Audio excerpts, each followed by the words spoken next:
Selamat malam, kembali lagi bersama saya Doni Kurniawan di Camp Mystery. Nah, kali ini saya akan menceritakan beberapa kejadian mistis atau kejadian yang paling seram yang ada di dunia. Pastinya kisah nyata yang bakal saya ceritakan lagi bagaimana bisa terjadi dan di mana titik keseramannya. Nah, jadi buat kalian yang nonton video ini jangan lupa like, comment, and subscribe. Nah, kali ini kalau misalnya kita ngelihat ke belakang lagi, kenapa saya baru membuat lagi atau saya mengupload lagi video-video ini? Mungkin udah beberapa lama kita sempet kehalang dengan tidak cari konten atau apa, tapi bukan karena gak ada konten atau apa, tapi kita sedang mengalami kejadian yang tidak terduga. Contoh misalnya, setelah kita beberapa kali menjalankan penelusuran, baru kali ini saya merasakan mimisan. Ada teman saya yang beberapa juga jatuh sakit, dan ada beberapa teman saya yang tidak bisa ikut karena ada satu hal. Tapi yang bikin anehnya, setiap kita akan menceritakan berita ini, sebetulnya berita ini tuh kita akan bawa di kemarin-kemarin, cuman karena ada kejadian dan satu hal dari beberapa teman dan rekan-rekan saya juga, dan termasuk saya sendiri, itu kita menghentikan untuk membuat podcast ini. Dan baru kali ini saya coba beranikan untuk menceritakan podcast tentang misteri ini. Nah, kalau misalkan aku lihat nih, dari judulnya aja udah serem banget nih. Dari judulnya aja udah penyandang Down syndrome diculik, dimasukkan ke peti mati, dan dikremasi hidup-hidup.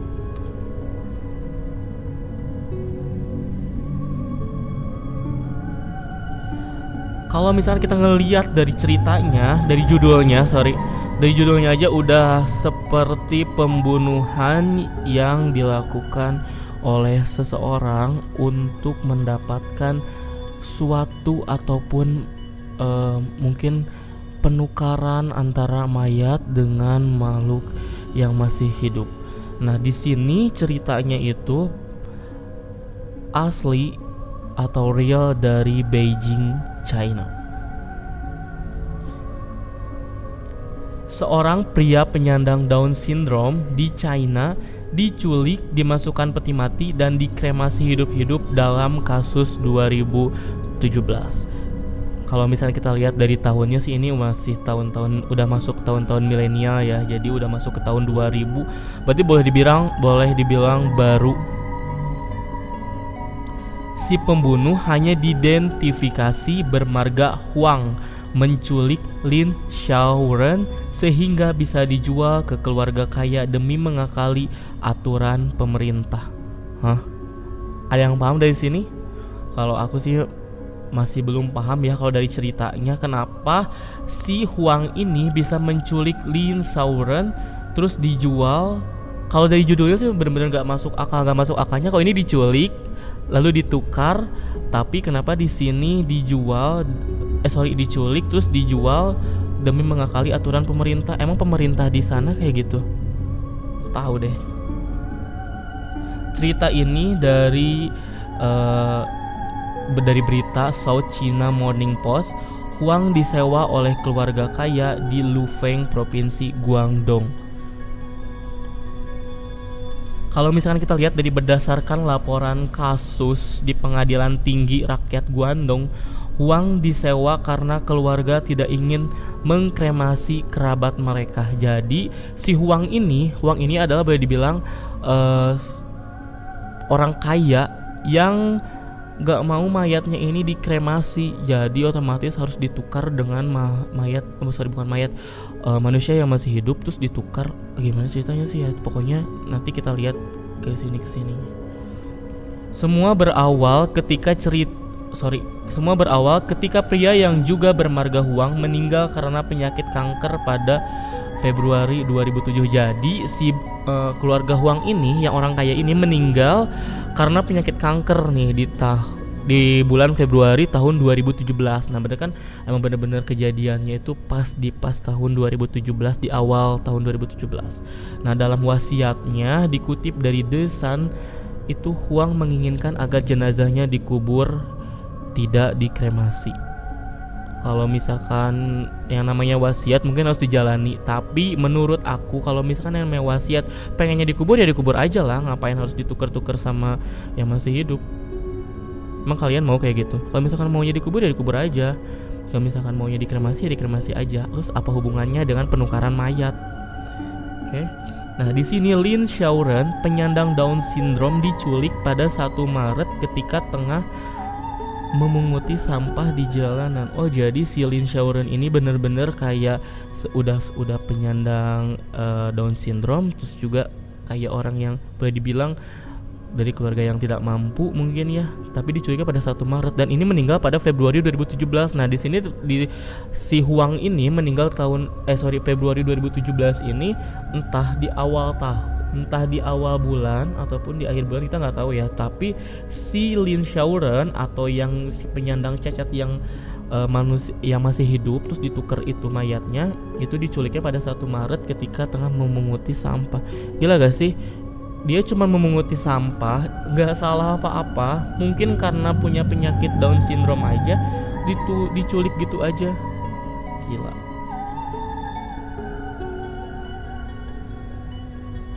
Jadi si Lin Xiaoren ini, si korban, kalau kita bilang korban ya, jadi korban yang berusia udah 36 tahun dipaksa untuk minum alkohol dalam jumlah besar dan dimasukkan ke peti mati dalam keadaan tidak sadar.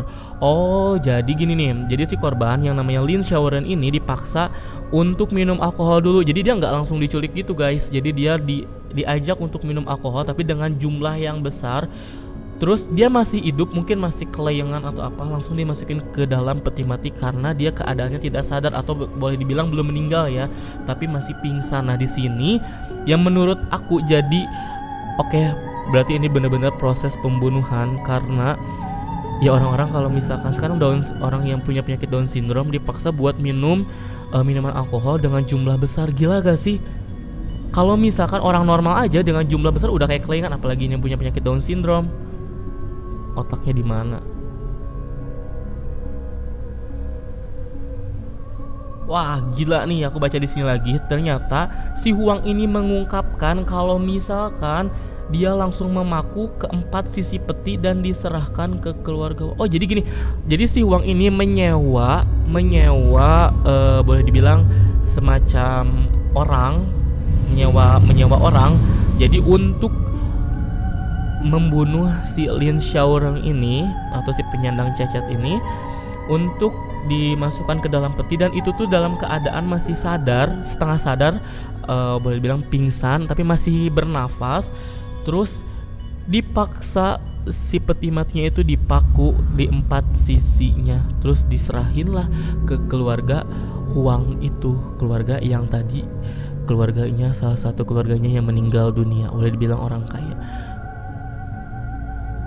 Mikir gak sih, orang kaya kalau misalkan meninggal ya meninggal aja, kalau dia mau dikubur ya dikubur aja, ngapain harus diganti, ditukar-tukar kayak gitu? Emang dengan mengganti bisa menggugurkan pahalanya? Otaknya di mana? Di situ mungkin kaya tapi buat gak punya otak sih buat apa? Si Lin ini kemudian dikremasi dalam keadaan itu kan masih hidup. Bener masih hidup. Jadi dia itu bener-bener belum meninggal 100%. Jadi betul-betul masih ada nafasnya, karena cuma minum alkohol dalam jumlah banyak. Mungkin dia gak sadar, kelayangan, dimasukinlah ke dalam peti mati. Terus si peti matinya dipaku. Udah gitu si mayatnya itu diserahkan kepada si keluarga Huang yang kaya itu. Dan mungkin mereka kira si Lin Xiaoren ini udah meninggal, padahal nyatanya masih hidup. Nah di sini si Lin kemudian dikremasi dalam keadaan hidup, sementara Huang dilaporkan dimakamkan di lokasi rahasia. Gila gak sih? Dia meninggal tapi dimakamkan di lokasi rahasia. Lah kalau misalkan rahasia ngapain harus ditukar-tukar jenazahnya? Ya udah aja sih, yang dikubur kan bisa orang, bisa pohon, bisa apa gitu ditukar. Kenapa harus diganti dengan manusia? Aneh.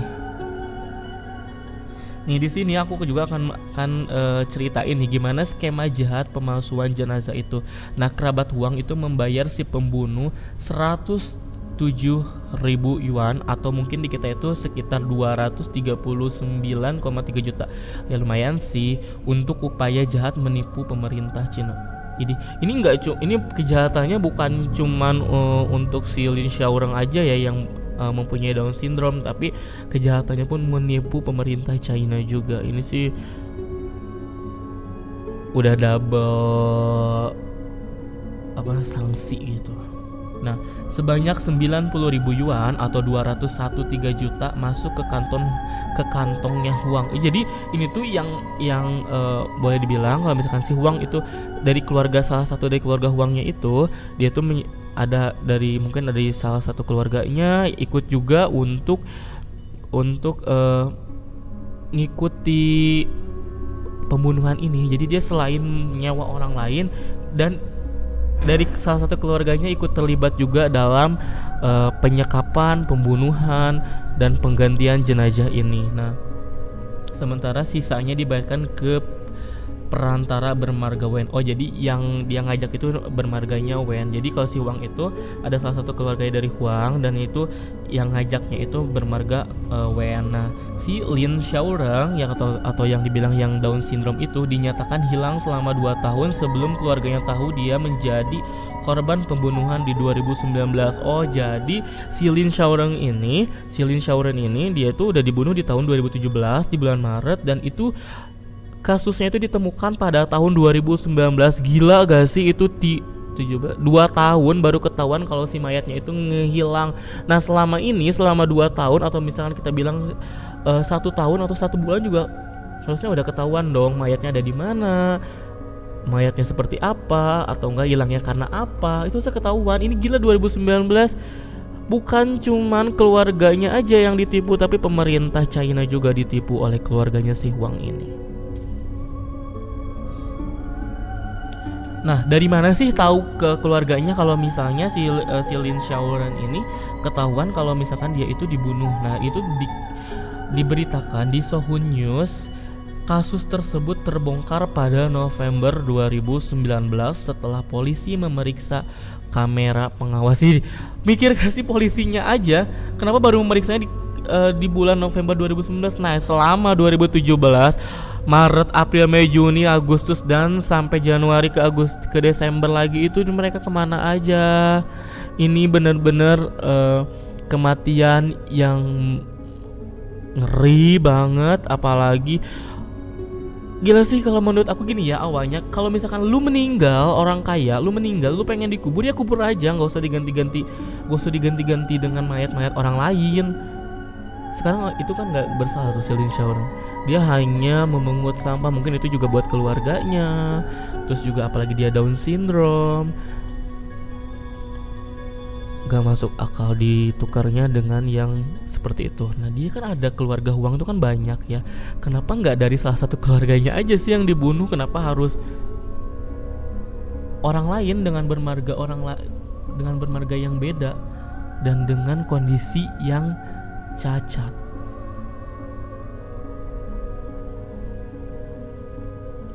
Si Huang ini kemudian dijatuhi hukuman mati di pengadilan Shanwei pada September 2020. Ini lewat 1 tahun lagi, dari 2019 ke September 2020. Ini kasusnya udah bener-bener udah bukan kasus main-main ya. Jadi emang bener-bener kasusnya kasus yang luar biasa di China. Nah, buat aku sendiri sih sebetulnya kita nggak terlalu mengurusi ini, tapi dengan kejadian seperti ini yang aku bisa kasih tahu kenapa harus ada penukaran mayat. Yang maksud aku nggak masuk akal kenapa harus ada penukaran mayat, dan kenapa orang itu harus punya keinginan untuk meninggalnya dikubur.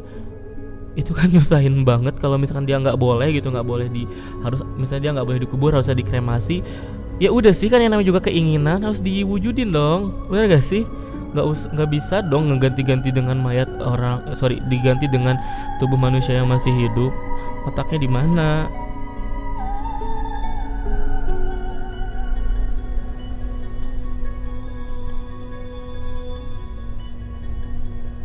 Oke, di sini juga dijelasin nih. Jadi si Wang itu dijatuhi hukuman mati di pengadilan Shanwell pada September 2020. Sempat mengajukan banding namun ditolak. Kayak iyalah lu mau banding apa lagi, orang udah ngebunuhnya udah parah banget kayak gitu. Nah, ini tuh harusnya yang dibunuh tuh bukan cuman si yang dihukuman mati ini bukan cuman si salah satu dari si Wangnya ini, harus semuanya atau keluarga si Wangnya, karena yang merencanakannya siapa? Ya kan, jadi jangan mentang-mentang lu kaya lu bisa seenaknya mengganti gitu aja, terus lu mau dihukum mati terus lu minta diganti juga untuk hukuman matinya. Gila, semuanya bisa dipakai dengan uang. Tapi kalau masalah kayak gini nih udah nggak bisa lagi pakai uang nih, ini nyawa diganti dengan nyawa lagi. Nah, jadi pemakaman kenapa dia itu nggak bisa dimakamkannya dikubur gitu. Jadi di China itu kalau misalkan ada orang meninggal itu harusnya dikremasi. Jadi kalau misalkan dikubur itu lahannya yang di Cina itu sempit. Nah, itu kan udah resiko orang meninggal ya, karena kalau misalkan kita bilang gini, meninggal itu kan pilihan.